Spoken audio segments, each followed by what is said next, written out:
Hey guys, it is, I don't know, late October, and I am Jason, and with me is...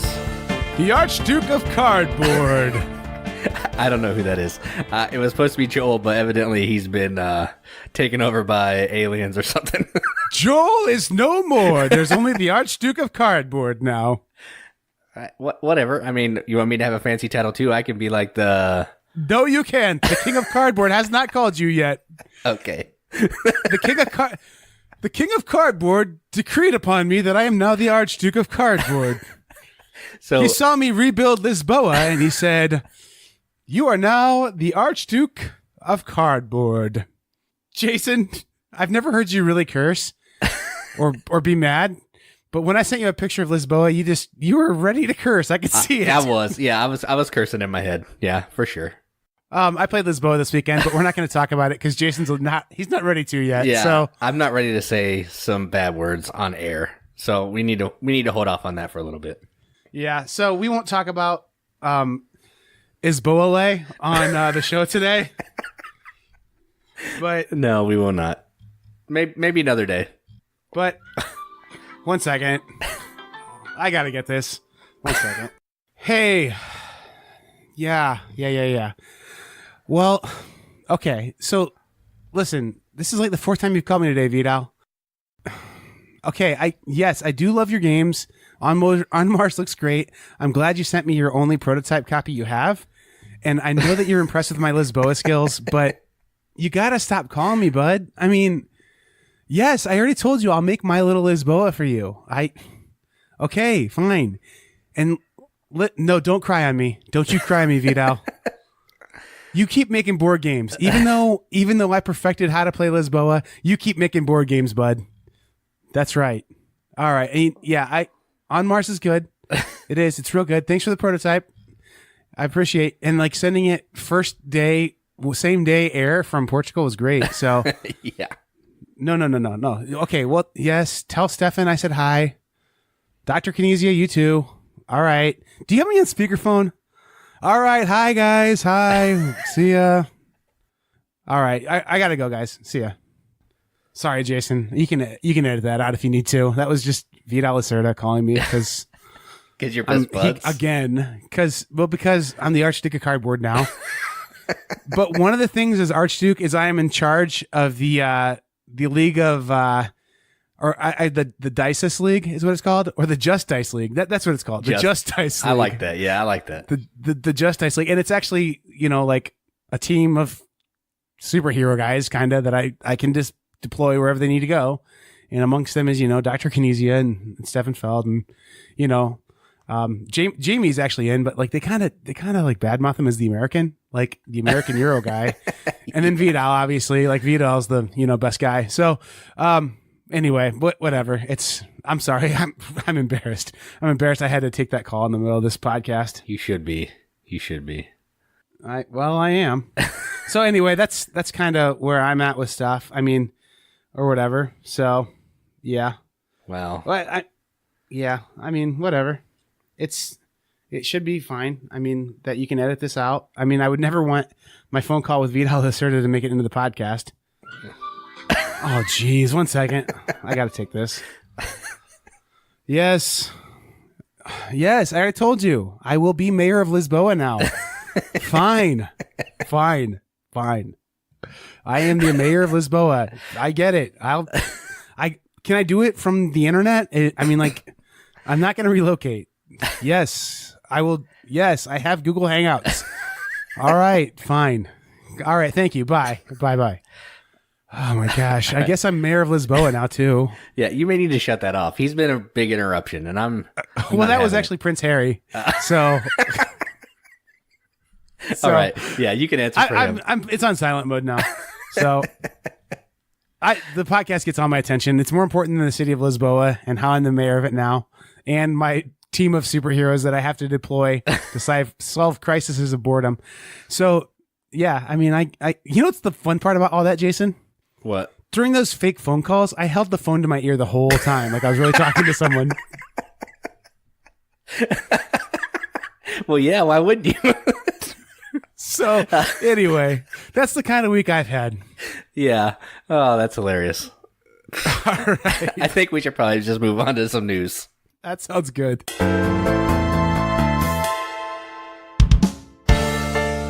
All right. So before we jump into the news, I wanted to give a quick shout out to Keymaster Games.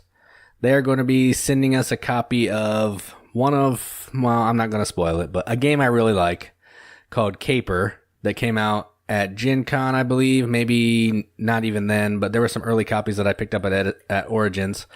And we're going to be doing a giveaway where one lucky fan, listener, person is going to be getting a copy of this game. So stay tuned. You will see information about the giveaway coming shortly from Everything Board Games community. So once you see how to enter, do enter, and then you may win this awesome game. This is one that I'm going to have to spend my own real money on because this game is, this is like take 6 tonight. So I don't remember if it was on this take or the take before, but this game is in Jason's top 100 games. He raves about it all the time. And this is one that I'm probably going to have to spend my hard American or earned money on to get. So anyway, it does look really cool. It is pretty amazing. We'll leave it at that. Yeah. Between number 1 and number 100. So. Yep. If it's lucky. If it's lucky. So I'm getting a little confused here, but listen, if you're this is our plug. We got to plug ourselves here, Jason. Okay. I am the Archduke of Cardboard now, and my first decree is if you have not subscribed to the show, do so. That's my first decree. The second one is we have a new game that we're going to start playing with our listeners, Jason. It's called the Tell Your Friends About the Board Game Mechanics game. And if you tell your friends about the board game mechanics, you get 1,000 points. All you have to do is say, I'm claiming my 1,000 points on our Facebook page, and we'll give you 1,000 points. And the points don't matter at all or like go for anything, but you win if you get lots of points. So like, whose line is it anyway? I like it. Yeah, exactly. And no, but really it is important because we're getting some cool opportunities to do things. Jason and I are getting some really cool opportunities to do things like big games that are like pre-released that we're getting a chance to look at. And that would be cool for you guys to get to hear our thoughts on those before they come out. But like some of these companies are like, hey, what's your media reach? And what like kind of engagements do you have per gigabytes of upstream download matrices? So there's stuff they want to know, but I think really all of it involves just having people involved with our channel and listening and stuff. So thank you for listening. Thank you for being a friend and traveling down the road and back again. But also thank you for telling more friends so they can travel down the road and back again with us. The Golden Girls. We haven't talked about the Golden Girls in the show, so that works. Yeah, they do have a board game. It's basically a trivia game, I think, but yeah. They have a sweet version of Clue, too, where you're trying to figure out who stole the last piece of cheesecake. What? Yeah, you haven't seen that? Board games accomplished. Yeah. All right, maybe we should talk about some quick news here before we get more in Golden Girls talk. Wait, yeah, well, that's our other podcast. So if you like Golden Girls talk, check out our sister podcast, Golden Girls, one word together, all together, mechanics. Oh, man, I always wanted to be Blanche. Whoa. You're a little loose there, Jason. And with that, we're moving on. All right. So one game I wanted to talk about during news is a game that's currently on Kickstarter. We managed to get a preview copy of this, and I did the video, and it's called RB8 Retro Baseball 8-Bit. So this is a 2-player game where you're rolling some dice, and you're trying to get some base hits. It's actually like you're managing a baseball game, and what you roll on the dice determines the outcome. So you have these little charts that if you're batting, if you roll a 2 and a 6, it does this, and then the pitcher has some stuff that they can counter that with, and you can try to throw a base runner out. It's a really sweet game. If you're into sports games at all or 2-player back and forth dice games, give this a shot. And it's on Kickstarter for, I think, about 25 more days by the time this episode drops. So go check that out and help that get funded. Hey, Jason, do they have a Brett Saberhagen card? Well, they all have names like Pete Thorne and fake names, so no. No Steve Bedrosian? No. Because those are the best 2 pitchers, in my opinion, on the old RBI baseball, but I mean, whatever. Yeah. It does look like RBI baseball, but there's none of those names. Yep. All right. We'll see what we can do.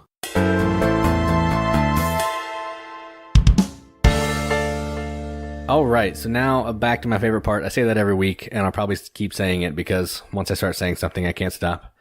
And that is games we played. So the first game I'm going to talk about is from a company called Maple Games. It was the new company founded by Daryl Andrews of Sagrada fame and some other games. And the game that I played is called Dragon Boats of the Four Seas. This is the newest game by Michael Schacht. And essentially what you're doing here is you're bidding to collect resources and goods to pay the fee to get on these boats to go to one of these 4 islands. And on these islands, you're going to be having your explorers go out and start some farms. So there's chicken farms, there's soybean farms, rice, fish, and pigs. So you're trying to get your farmers all clumped together in a group to score a pile of points, and you're also trying to have as many of a certain type of farm as you can for like a set collection deal at the end of the game. It's really fun. It's kind of mean just because by nature bidding games are mean. So if you get a chance when this comes out, it's on Kickstarter right now, and I would go check it out because it's really good and it's going to have some amazing components once it's finished. So that's Dragon Boats of the Four Seas from Maple Games and Michael Schacht. Yeah, this one looks like it hit all the high points for you, Jason. I mean, for sure. Like the theme was right on for you. The mechanics all look like something you'd enjoy. And so, I mean, it really just seemed like something that you were into. Oh, yeah. I think I liked it better than everybody that I played it with, but... 1 second, Jason. 1 second. Yeah. Yep. I wasn't going to talk about the super secret prototype anyway. No, I won't. Okay, fine. I won't talk about I promise I won't talk about the prototype that you and Stefan Feld and Kramer and Kiesling and all the other board game boys are making together. No, I won't talk about it. I promise. Okay, fine. Yep. All right. Love you too. Bye. Sorry. I thought I had my phone on silent. I guess he's got a special emergency way to make my phone ring no matter what. So guess. You got a Vital bat phone? Yeah, something like that. So anyway, what did I play this weekend? Well, I certainly not a secret prototype. Definitely no. For real, Dragon Boats though looks awesome. Like it looks really cool. Yeah, it is sweet, but not as exciting as yours. So let's just go ahead and lead into that bad boy. No. Dragon Boats is great. Now here's the thing too. I'm going to challenge the Dragon Boatsmen to say this. Jason's giving you guys love. You guys are going to have this awesome, so many good components game come out here in a little bit. Just send the boy a final copy when you're done. That's all I'm saying. Just send him a final edition when it's done. That's all.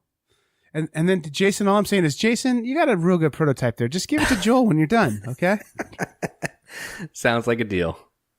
No, but for real, that game looked really cool. Like the photos you put up of it were pretty great looking, and it looks pretty solid for sure. Yep. What did I play? Well, I played First Class, and I thought maybe you thought I was going to mention something else that I played, yeah. But I can't talk about that. I swore I wouldn't talk about it. But I did play First Class, and this game's awesome. I mean, I forgot how much I love this game. If you've ever played Russian Railroads, it's seriously a light version of that, and it's not that light. I mean, there's still a lot going on with it. So, basically, you're building a train, and then you have to move your conductor down the train. And if the conductor doesn't get down your train, you don't score points for it. So there's balancing that. Then you've got this other toy train kind of thing that's going down like scene that you get reoccurring points from and reoccurring bonuses from. There's just so many things to balance in it. It's a true point salad. Very cool card drafting, point salad-y. Just a great game. And it's called First Class. And it's honestly one of those games that I think you really need to go look at a gameplay video of it maybe to really get a true sense of it. But there's just all these different cards that's where the game really lives at, that let you draft more train cards to put into your trains, or move your conductor, or upgrade your trains so you score more points on them. It's just a really neat game. It's definitely an abstracted train game because the trains don't go anywhere. They just get built. But except for that toy train that I mentioned earlier, it goes down the choo-choo train a little bit. But it's just a neat game. And this is one that I think you're able to find out there pretty easily still. I'm not positive this one would get a reprint, though. I mean, I don't think it was super popular. So this would be one of those games that kind of lives in no man's land. And I'm telling you, it's a hidden gem. Real good game. It's called First Class. All Aboard the Orient Express is the full name of it. So pretty good game. I didn't win. Vidal, I mean, my friend who I was playing with, he beat me pretty good. But no, this was a really good game. And I would fully suggest it to anybody who loves like kind of a heavier card drafting game. Yeah, you posted pictures of it and it looked pretty sweet. I didn't know what you were playing. So, yeah, I definitely wouldn't mind checking this one out. Yeah, it's a good one for sure. All right, so another game I played is called Not Alone. This is a Stronghold game, I believe. I don't know who the designer is. I forgot to look that up. But so essentially what this is an all versus one game, or one versus all, whichever way you prefer to say it, where most of the people are playing together to try to get off of this planet before the other player, who's the creature, kills them. And you're doing this by playing some cards. It's like a deduction game, kind of, where the creature is trying to pick what areas on this little card grid that all the other players are going to play. So everybody has the same hand of cards. They're going to acquire more throughout the game, but only a few more. And they're going to play a card on their turn. So the creature's trying to guess, based on the cards that they've already played and where they've already been, where they're going to go. Because if they can hit that person, then it's going to move their track up closer to the end. But if they can't, it's going to move the team up closer to the win condition. It's a fun game, and I got to play as the creature. And the creature is definitely how I'd want to play it, because it's way more entertaining. So that is Not Alone, a one versus all game that has a little bit of deduction and entertainment. Where do you put this one at? Is this one that you'll eagerly play again? If somebody really wanted to play it, you'd play it again? Where are you at with this one? Yeah, I'd probably play it again. I mean, it's not something I would ask to play, but if I could be the creature again, I would play it, because that was really fun. Yeah. That's cool, man. Usually those all versus one games are really set up for one side of the experience versus the other. Right. The only one I've heard really good things about, both sides are a lot of fun, is Spectre Ops, which is, I haven't played it yet, but it's new to my collection, based on just awesome recommendations and seeing some really good videos of it. So I guess if you've played Spectre Ops, drop a comment on this or something. But that's not what I played last weekend, though, Jason. Yeah. So Jason isn't a cuss boy normally, but when he saw that I had a copy of Lisboa that I was playing, he wanted to curse. So I'm not going to talk about that. We're going to let the grieving process go on a little bit. Maybe we'll talk about that after we both played it on the same weekend, but I'm not going to talk about it. I could talk about it. I could say it's maybe my favorite game of all time now. I could say it's a masterpiece of gaming that I only think about playing it and no other game. But if I did say those things, Jason would probably get upset. So I'm not going to say those things. Yeah, I'm going to have a talk with Uncle Vita. He's not making me happy right now. He's called me 4 times, but I have my phone on silent. So anyway, but the game there's another game I played too that Jason played this weekend, and we both really enjoyed it. But I think we're going to save that one for next week, because dang, can we put that game in the Hall of Fame? It's like putting a baby in as president. I don't know. It's weird, but I think I'm ready to. I don't know. Honestly, that game's awesome. It's good. Tune in next week to know what game we're talking about. So I'll bet you've got a guess. If you've got a guess, go over to the Riveted and say, I think it's this game. And if you get it right, we'll give you 1,000 more points. So, 1,000 points and a high five. So anyway, sure. I'm going to go with, Altiplano. I played Altiplano this weekend. So here's my thoughts on Altiplano. I don't know why it gets compared to Orleans as much as it does, because honestly, it's I don't know. It's a really different game. I mean, it's just a really different game than Altiplano. So, than Orleans. I don't like this about it. I don't like how much setup there is involved with it. I don't like that the points aren't as straightforward to try and figure out how to generate them. But I do like that it's a real free for all kind of thing that you can do. And I do kind of like that it is a little trickier to get points. I do like it and I don't like it, So I think Orleans, if it weren't the same designer, and if it weren't one of 5 bag building games out right now, it really wouldn't get compared. I mean, I think they're way different games, but I like Altiplano quite a bit though still. And it's just a cool basically modifying and manipulating goods and trying to get the most points kind of thing. Feels really open, feels pretty wide open really on how you can do different stuff. I got slaughtered, so I'm not good at it, but I do enjoy it. I look forward to playing it again. And I think you'll like it too, Jason. I don't think it's going to replace Orleans as your go-to bag building game, but I think you'll like it just fine. Yeah, I mean, it seems like Orleans, but a little more wide open, sandboxy, and that's my main issue that I think I have with it. Otherwise, I definitely want to try it and see what it's like, but I do love Orleans. Yeah, the biggest differences on it are like Orleans is like very clear, like I want to move something, so I put these 3 guys down and then that happens. Whereas in Altiplano, you put stuff on your board and sometimes it doesn't get used for like 3 or 4 rounds because you're like making your rounds try to be efficient. Right. And then I don't know, sometimes your stuff gets used differently than you think. And then the way how you got to really use your chits to fulfill contracts and weed them out of your bag and warehouse them, which like is kind of a thing in Orleans, but it's really just that little board that you put guys on at the kind of like at the rush at the end to put guys on those boards to get those like last few resources on the sideboard. And then this doesn't have that little map where you're going down your routes and stuff.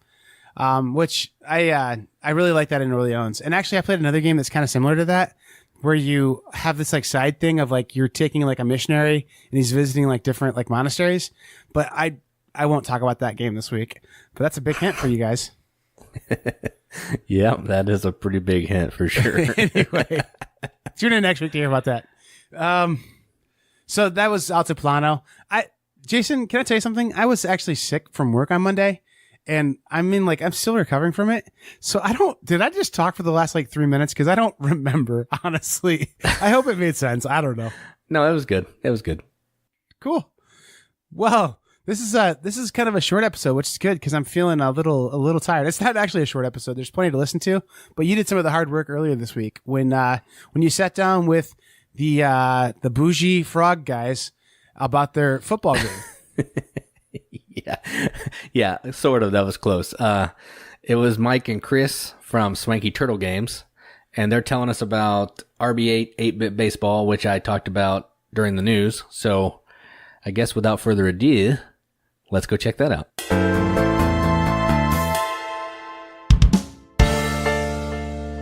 All right, guys. So Jason here, flying solo with an interview with some guys from Swanky Turtle Games. I have Mike Swank and Chris Boutner. Hey, guys, what's going on? Hey, how's it going? Hey, it's good to be here. We're excited to talk about it. You have a new game called RB8 Retro Baseball 8-bit. But before we go into that, how did you guys meet and hook up before we start talking about the game? So, yeah, we met about going on about 4 years ago now, some mutual friends, and we just started playing games, actually. And I think the very first... maybe the second time I met Chris, he came over to my house. I kind of like told him hey, I have this game idea because I found out he was into board games. So he knew he liked sports. So I introduced him to the beginnings of what is now RB8 Retro Baseball 8-bit. And from there, we just kind of went with it and started developing there. Yeah, it's funny. The first time I remember hanging out with Mike, he invited me and my wife over for dinner. And after dinner, he pulled out and we played Settlers of Catan.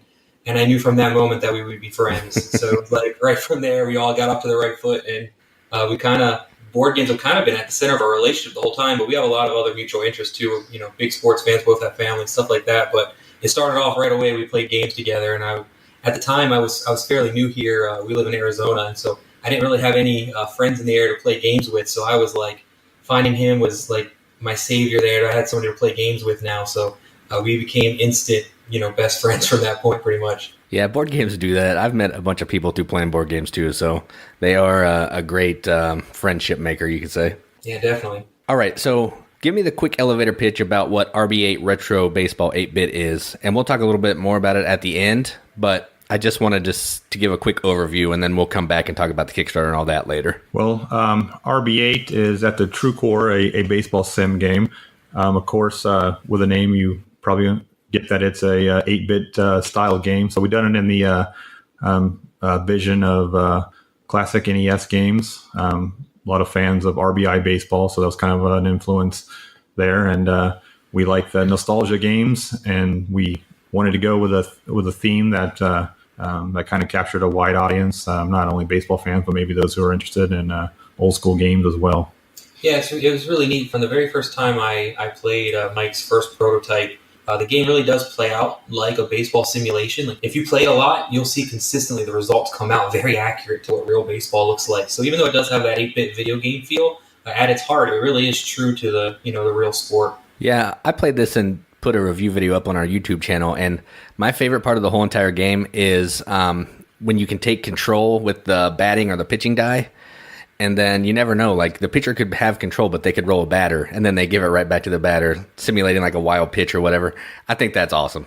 That's like my favorite part of the game. I love it. Yeah, we wanted to make it where not one person can totally dominate. So you may have a good player, point value wise, but there's always a chance that the other player can always have a chance to get a hit against you, or vice versa. And that's how real baseball is. So you just never know what's going to happen. So we try to make it true to real life.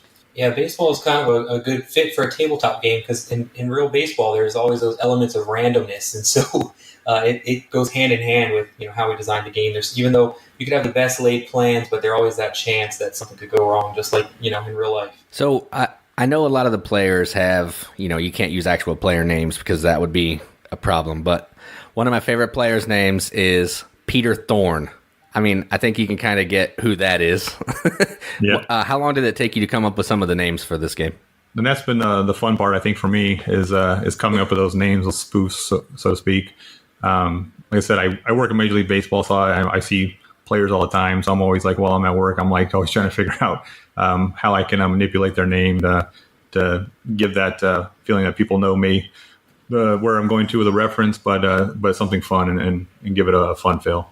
Yeah, I mean, Mike has come up with 99.99% of all the names in the game, and it's been fun for me because he'll come up with these names and he'll quiz me, and it tests my baseball knowledge to see if I can figure out who the player is, spoofing. Because literally every player in the game is spoofed off of someone, and so I will be excited to see when the game is out there and released how many people can figure out the majority of these names because. Even me working closely with the game, some of them have stumped me, and it's taken me a little time to figure them all out. Yeah, I don't remember a ton, but Peter Thorne or Pete Thorne, whatever it was. And then there was a Daryl Strawberry knockoff, I think. I saw that one. Yeah, that would be Darnell Raspberry. Yeah, right. That's hilarious.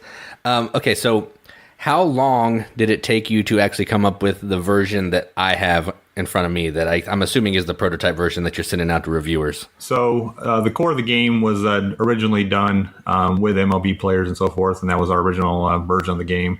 But due to licensing issues, as you can imagine, we kind of like took a turn. So I would say probably since maybe late last year, around about a year now, we've been working on this changeover to this retro 8-bit look.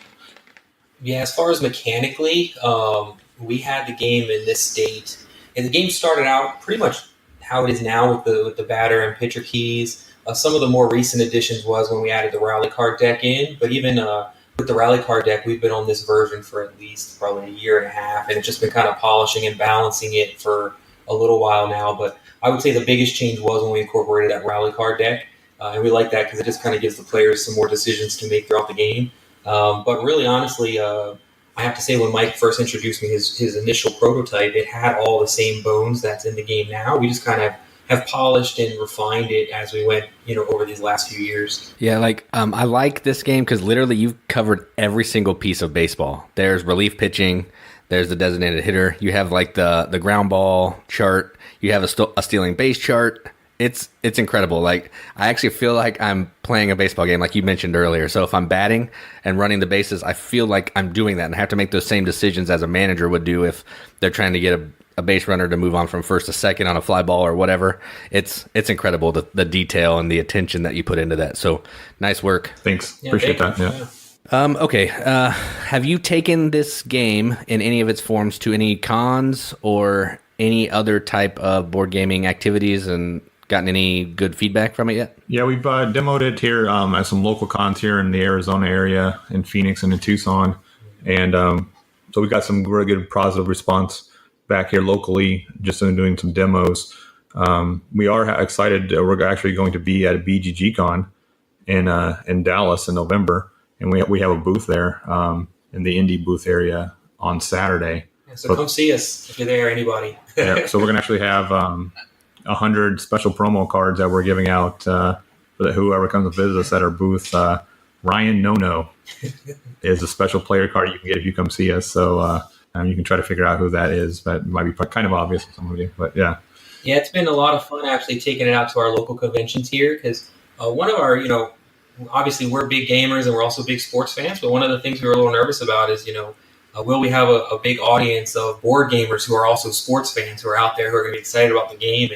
And universally, when we've taken it out to conventions, we've been really impressed with how many people do have that crossover of a love for board games and a love for baseball. And so we've gotten a really good response, and people generally really do love the artwork. Even if maybe they're not even a sports fan, they love that old, 8-bit feel. It takes them back to their, childhood of playing Super Nintendo. Oh, yeah, it totally feels like that RBI baseball game. I love that game. I played that game all the time, too, when I was younger. So I was playing, I was like, yeah, I can, I was simulating when I was playing, like I was running really slowly to first base or whatever. I loved it. Before you started designing the game, were there any other games that you were in the process of designing before this one came about? As for me, myself, Michael, it is. This was kind of like my first game I kind of came up with on my own here, designing, just because like ever since I was a kid, 10 years old, I collected baseball cards, and I would make little fantasy drafts and make up my own teams and roll dice and had my own little chart system. So kind of this game's been, I guess, developing in my head since I was 10 years old. So This is my firstborn child. 30 years in the making here. Yeah. But no, this was my first game. But Chris here, he's a genius here of game design. So he's got a lot of games brewing. We've got actually more games coming here in the very near future that we are pretty close to being ready to go to. But Chris is the main designer. I'll let him talk more about it. Well, yeah, I think Mike's being very kind, calling me a genius, but I've loved designing games my entire life. I've designed a bunch of, just games that I would play with my little sister growing up and all of that. And we have some really cool stuff in the works that, RB8's not a one-off project for us. We're planning to, hopefully be established game publishers coming out with a lot of other of our own designs, but then also hopefully even, publishing some other designers' games in the future as well. But yeah, for sure, I don't know. I like game design because it's an outlet for my creativity. I'm not a great artist. I can't sing. I'm not a good actor, but I am decent at putting together a game that's something fun for people to play. And so it's kind of my outlet of creativity. And so even before I met Mike and kind of had somebody to team up with and all this stuff, even just, not even thinking of it as a business, I love just throwing different ideas together or coming up with my own like house rules for established games, all of that stuff. Right. So you said you kind of wanted to make the company, which is Swanky Turtle Games, which I love. You wanted that to have more games being published and more games designing. Do you worry that one or the other will take up all your time and you won't be able to focus on the other piece of it? Well, right now we hope to get this one published, and we'll see what happens. But we definitely would like to grow as a company and go beyond just me and Chris here being involved in the project. So. We'll see where it takes us. Yeah, it's kind of. I think it's nice that we're teamed up. It's two of us. It has made it a lot easier, especially because right now this isn't our full-time jobs just yet, and so having both of us, it's really lightened the load to where we've been able to get all the design stuff done, and then Mike, he's done a great job with all the graphic design and things like that, as far as even the Kickstarter page and the graphic design in the actual game, and so we each kind of have our different set of skills that we bring to the table. So I think we really complement each other well, and it helps, lessen the load on each of us. And then obviously as the company grows, if RB8 is hopefully as big a success as we hope, and then we're hoping our next project can launch in February. If that project goes well, then who knows, maybe our team can even grow to where it makes it even easier for us to take on bigger and more projects. Yeah, I mean, there are some other companies who do both things, like Red Raven Games, and there are other small publishers that handle it pretty well. So hopefully you can have that path in your future. That would be nice. Yeah, that's the plan. All right, so going back to the name, I love the name. The logo is awesome. I love it. So I know, Mike, your last name is Swank, but why a Swanky Turtle, if I can ask? Well, we went back and forth a lot on what name to go with for the company. We kept coming back to Swanky, having Swanky involved in it just because it had that nice connection to Mike's last name, and I haven't heard that incorporated in any other game company's name before. But we wanted to add something else to it, and I threw out Swanky Turtle because my son had just gotten a pet turtle, and so it's kind of fresh in my mind. Right. So my son's turtle's name is Happy the Turtle, so I guess Happy the Turtle was the inspiration for the turtle portion of the name, and and it kind of gave us a nice idea for a cool logo. A friend of ours helped us with that logo, and we kind of fell in love with it right away when we saw it. Yeah, I love it. The turtle with the monocle, I love it. It's awesome. Tell me a little bit about the Kickstarter, when that's going to drop, and if you have plans for a deluxe edition, if you've thought about any stretch goals, anything that you want to talk about the Kickstarter, now is your time. All right, so the Kickstarter is launching in 2 days from the time we're recording this interview, which is October 16th on Tuesday. That will start at noon Eastern Time, U.S. And we've got some stretch goals planned for the game. The base game is basically going to come with over like 240 player cards, 16 complete teams. With the rally cards that Chris mentioned before in the deck, it's going to have custom dice for pitcher and batter, which you can see in Jason's preview video. Those will those will actually change to match the actual artwork that's on the cards, but it gives you an idea what they're going to look like. And stretch goals, we're going to hopefully have some nice custom wooden meeples of the runner and the batter, and more rally cards. Hopefully have like a score card and like a whiteboard with a marker. That way people, if they are hardcore, want to keep track of all their players' plays for throughout every inning, they'll be able to do that. Other stretch goals are just upgrade our card stock perhaps, and we like to do maybe some like spot UV coating, whatever, on our box and make that look a little cooler too. Yeah, and we do have, I would say, it's kind of like a deluxe version where you can get a special neoprene playmat with the game, so it would replace the board. You would still get the board, but then in addition to that, you would get a nice neoprene mat for it. We put that in because we're personally suckers for that. Whenever there's a neoprene mat for a game we like, we always want to have it. It's just nice to have something that smooths out, rolls the dice really nice on it, and that's cool. So that's kind of one of our deluxe versions we have for that. And then also we have a Kickstarter exclusive aluminum card. It's basically like the size of a playing card, but it's this metal playing card, and it has our box cover printed on it. It looks really cool. The biggest challenge with that was getting a picture that actually does it justice, because taking a picture of a metal card, it was hard to get a good shot without a glare on it, as you can imagine. But it is a really cool little keepsake thing that people can have. You can use it as to mark who the home team is in the game, but it's also just a cool little collectible thing that's a Kickstarter exclusive that we'll have on there. And one more cool thing that we're actually doing is it's called In the Pin. So basically, you can actually name a player after yourself. And so we have limited spots on the Kickstarter for that. So all 16 teams will have only 2 spots available. So there's 32 slots for each team. So if you want to be, one of the teams is called the Alpacas. So if you want to be in the bullpen, you can name a player after yourself or whatever you want to name it. And you can actually be part of RB8 baseball lore. So that's just a little extra pledge level that you can get into at a limited number. Will it have its own artwork too? It will have the artwork featuring from the game. So we have a few different versions of our players. Obviously, we have an all-female team, which is cool. The Rockville Cherries. So we got some females out there that want to be in the game. They can choose the females, and we may even we can do a female version on some of the male teams too. So we're not opposed to that. Some of the players can have beards. So we have just a few different little variants of the 8-bit players, but they can choose which one they want to be. Right before you said the thing about the neoprene mat, I was just getting ready to ask that, because when I was playing, I was like, man, this would be awesome just to bring the mat out, roll some dice on it. That would be slick. So I'm glad you're covering that. That will make it look a little cooler, I think. Yeah, definitely. Yeah, we're really excited about that. That's honestly, that's the way we almost never play without our mat that we have now. So I expect a lot of people will enjoy that. Yeah, it does give that satisfying bounce of the dice, and it's nothing that, and it's quiet. So like when you roll it on a table, it's kind of clanky, but when you roll it on the mat, it gives a nice little bounce, and it doesn't bother people when you're throwing dice around. For sure. Yep. All right, so you said you both played some board games. So what are some board games that you both play and like right now? Oof, that's a big question. It's like got to narrow it down here. You can start, Mike. What's your current favorite you got? Well, we're huge fans of Scythe. Yeah, I can't go with that. So that's one big one we play. We like Terraforming Mars. Raiders of the North Sea. We just played Root for the first time at our game night last week, and that's kind of, I guess, one that everybody's talking about right now. We really enjoyed playing that, our first go-through.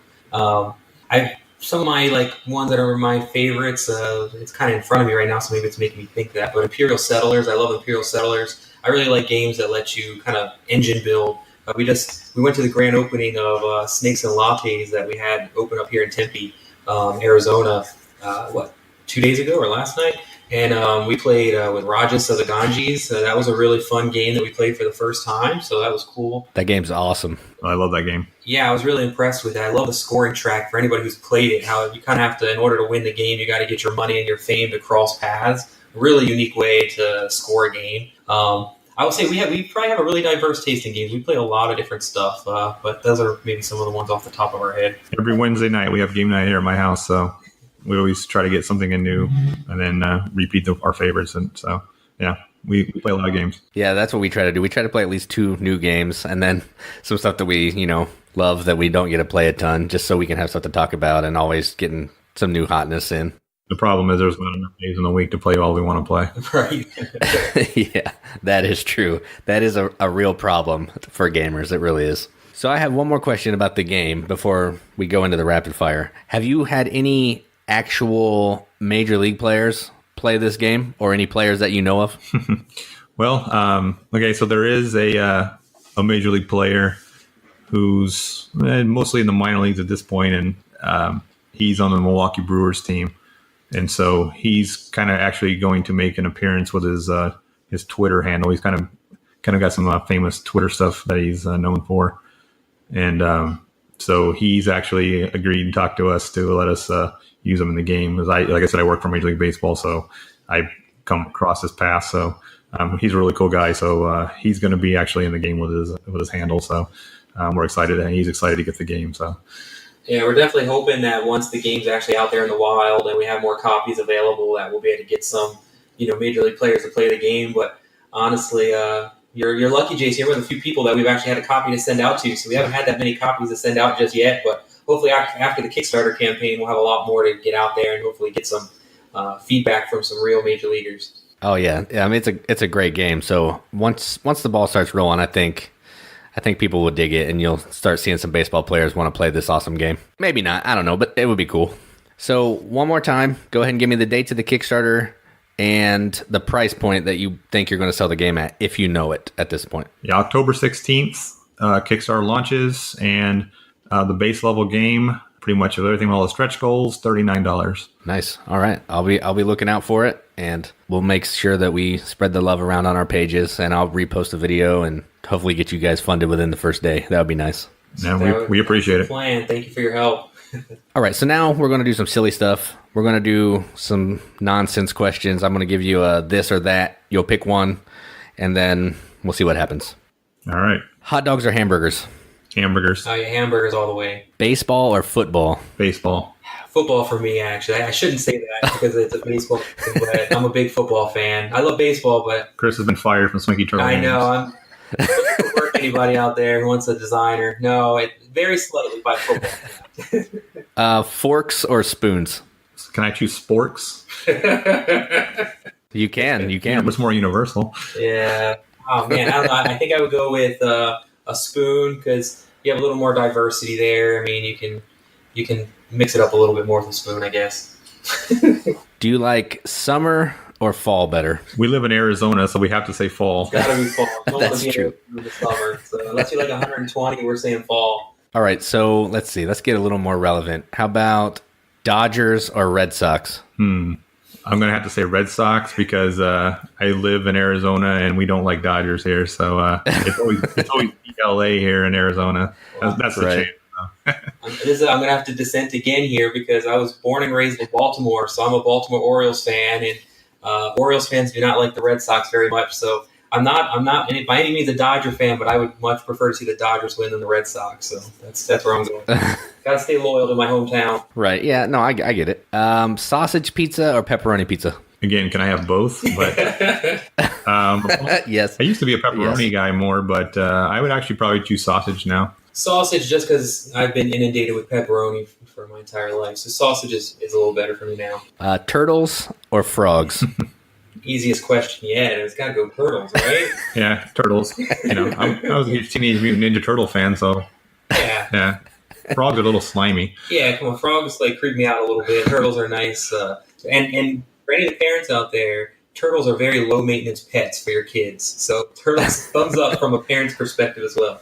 Now I got to edit that out because my wife's going to want to buy a turtle for my kid. Oh, so. I'm sorry. Take it back. Sunrise or sunset? I'm going to go sunset because we have beautiful sunsets here in Arizona. I'll go sunset just because if I'm seeing the sunrise, it means I woke up way too early and I'm going to be tired. So I'd rather see the sunset. Right, yeah. I'm with you. And last question. RB8 Retro Baseball 8-bit or Scythe?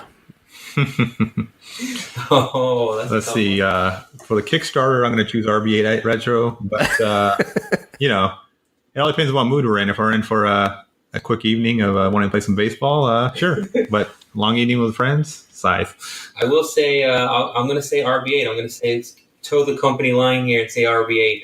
I will say RB8 far more times than Scythe, so maybe Scythe is a little fresher for me now since I've played RB8 hundreds of times testing it. So it's a tough one, but I'll still say RB8. I'll hire Chris back on a Swanky Turtle. There we go. I'm back. I got my job back. I knew that would work. There you go. That's what I was going to say. Now you can hire him back because he gets some good answers. All right, so thank you guys for your time. That's Chris and Mike from Swanky Turtle Games. Be on the lookout for RB8 Baseball this week on Kickstarter. We'll post some links on our page, and you can go check it out. So thanks for your time, Chris and Mike. Thanks, Jason. We appreciate you having us on. Yeah, thank you, Jason.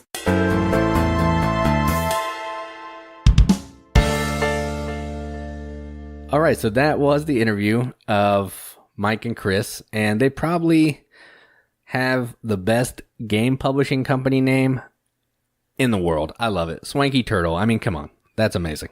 Well, I mean, it's good. But Bougie Frog Games coming out soon here. It's going to be pretty great. That's true. Bougie Frog is cool. That was their second choice, I think. That's what Mike said, I'm pretty sure. That's their football game they're coming out with? Yeah, Bougie Frog and RB9 Retro Foosball. Yeah. This game actually looks pretty cool. And if you're a big fan of baseball and old video games, I would say it's probably a fit, honestly. I mean, go check it out on Kickstarter for sure if you haven't looked at it. And I'm projecting here, this will probably be between 15 and 20% funded by the time you're hearing this on Friday. So it's funded pretty quickly. I don't have any doubts about this making its goal, honestly. So I don't know, pretty cool. And the neoprene mats are right. They're right, man. Neoprene mats are where it's at. So for the little bit of extra money, it's probably worth it to go all out and get that mat, honestly. Yeah, when he told me that during the interview, I was like, oh, man, because the version I have has the actual board, so the dice are louder. But the neoprene, just they bounce, and it's not, yeah, it looks slick. It's the same look. It just can roll up and be tucked away.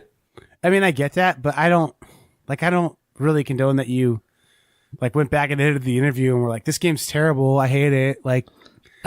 Cardboard player mat. Come on. You're right. I hate this game. That sounds just like something I would do. Yeah. No, actually, you got really featured on their Kickstarter page, which I was pretty cool about. So I was pretty proud of you. Proud of you, bud. Yeah, me too. Proud of myself. You should be. Mr. Rogers told you to be. So actually, the game is already 18% funded. So oh, wow. They're cooking. Yeah, it's definitely going to be at least between 15 and 20% funded by the time this comes out in a few days. Yep. Unless something terrible happens, I don't know. People hear me say that you gave it a bad review. You didn't really give it a bad review. You liked it. I think you thought it was good. I think you thought it was an adorable little game. I definitely want to play it again. It made me feel like I was actually managing a baseball team. So, I wish I could figure out more of the baseball players' names. I can't figure them out, Jason. Peter Thorne's pretty obvious. That's Mickey Mantle. But I mean, other than that, I can't figure them out, man. They did say on the interview that, everyone's seen a League of Their Own. So they did say they're doing a parody team of, it's the Rockford Peaches, I think, and actually a League of Their Own. And they're doing something else, some other city and fruit. So that was pretty cool. I liked that the League of Their Own is getting represented. The Rocktown Daisies. Yes. I made that up, but I said it so confidently that no one would ever doubt me. I think that is right. It's close. I think It's something Rocktown is Daisies. right. I don't remember what the name of the city was. Yeah. All right. Well, awesome. Those guys seem like they were really chill. Like that was probably a really fun interview to do. Yeah, they're pretty cool. I've been interacting with Mike. I never spoke with Chris via messages before, but he seems pretty cool. And Mike is a super laid back guy who works for MLB.com, and that is amazing. And if you like interviews, we're kind of the place to go for interviews. There's some old shows for you to check out that have some decent interviews on them. And then we've got, we basically have a few really good interviews lined up for the future. And I mean, like, I guess we'll have Vita Lacerda on again at some point. I mean, he calls me enough. It's the least he can do. I mean, like, I'm the mayor of Lisboa now. Yep. No, that was my favorite interview. That dude was awesome. Like, seriously, as if I don't have enough of a crush on the guy. Like, the fact that he hung up and was like, all right, so let's talk now for the next half hour off tape about all the secrets of life and things I won't let you publish, but they're just the best wisdom I can give to any man. And like, seriously, he solved my life. Like, it was like, man, Vidal, you know me. That's not entirely true, but he really did talk to me for a while off tape. And that dude loves Portugal so much. And I wish I could have gotten that on the interview. Like, I'd love to have him just come on the interview and just, I mean, like, I don't know, it wouldn't be board game related, but I just want him to talk about Portugal on our podcast. And I think people would listen because he's Vidal Lacerda, man. Yeah. That would be cool. I would dig that. I would listen to it. Jason, you got to do the interview next time because, like, seriously, like, colors are brighter and, like, music sounds better since I've both played Lisboa and talked to Vidal Lacerda on an interview. So you got the next one with him. All right. Sounds good. Jason, I've got good news. You have plenty of material for outtakes in this episode. Yep, that is good news. That is for sure. Although the less we edit out and the more stupid stuff we have in, the more people love it. It seems like. Yeah, I'm probably not going to edit a lot out actually. Yes. All right. So I guess we should wrap this up using that lynda.com course that we did on how to wrap up a podcast. Yep, sounds good. All right. Hey, thanks for listening, guys. This is a silly one, but I think we like to have a silly one in there every once in a while, right? I mean, like that kind of keeps you guys engaged and having fun.